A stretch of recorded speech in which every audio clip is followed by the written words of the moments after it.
Hi and welcome to my channel. My name is Richard, aka the Sofa Warrior. Hope everything's okay with you guys. So you've thought to yourself you might like to buy yourself a Jaguar XF. I have one. The vehicle behind me is a 3-litre Portfolio S. It's a 2010. It's my personal daily drive. I'm going to give you a little walk around and point out some of the key features of the car. Here we go. So then the burning question is, why would you buy a Jaguar XF as opposed to a BMW 5 Series or a Mercedes E-Class? Well, for me, really, it was the fact that I didn't want to be with the rest of the guys and have a vehicle that everybody seems to have. And there's a lot of E-Class out there and an awful lot of BMW 5 Series. So this was a little bit more unique. It gave me everything that I wanted. So I've got some stunning looks. I've got a nice powerful 3-litre V6 engine under the bonnet, which is a diesel. They do a 2.7, a 2.2 as well. This vehicle stands on upgraded 20-inch alloy wheels, and you know, at this level, that's a really nice option. This colour is quite unique. They only made it for a number of years.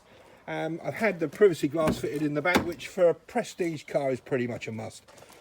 The light interior on this vehicle, as a Portfolio, is soft leather, but the colour combination of light or dark trim is available across the range all the way through on all the years. So you can get a black car with light seats if you want, if that's your thing. Black car, black seats, whichever.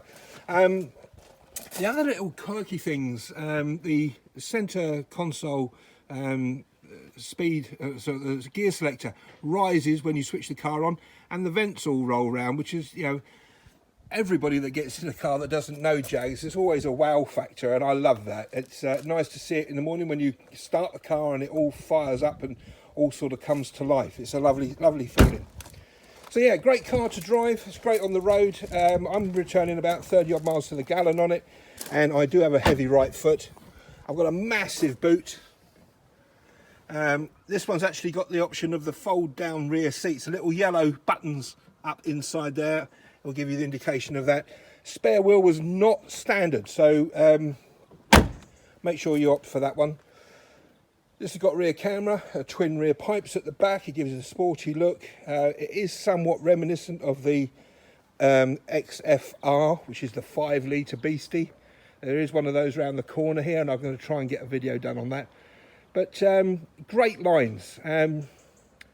Number of times people have asked me, said, you know, this looks like a Tesla from the back. I'd say the Tesla looks like a Jag, personally. But there you are. A little bit of chrome, if you're into that sort of thing. I'm a man of a certain age. Keyless entry, it's lovely.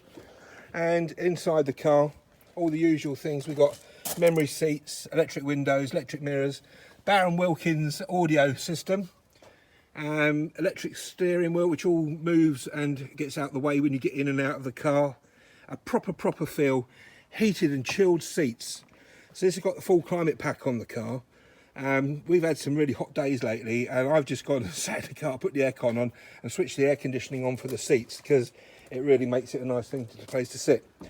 So on the road, a great vehicle, very sure-footed, wafts down the road. I mean, that engine is reminiscent of the Range Rover Lump.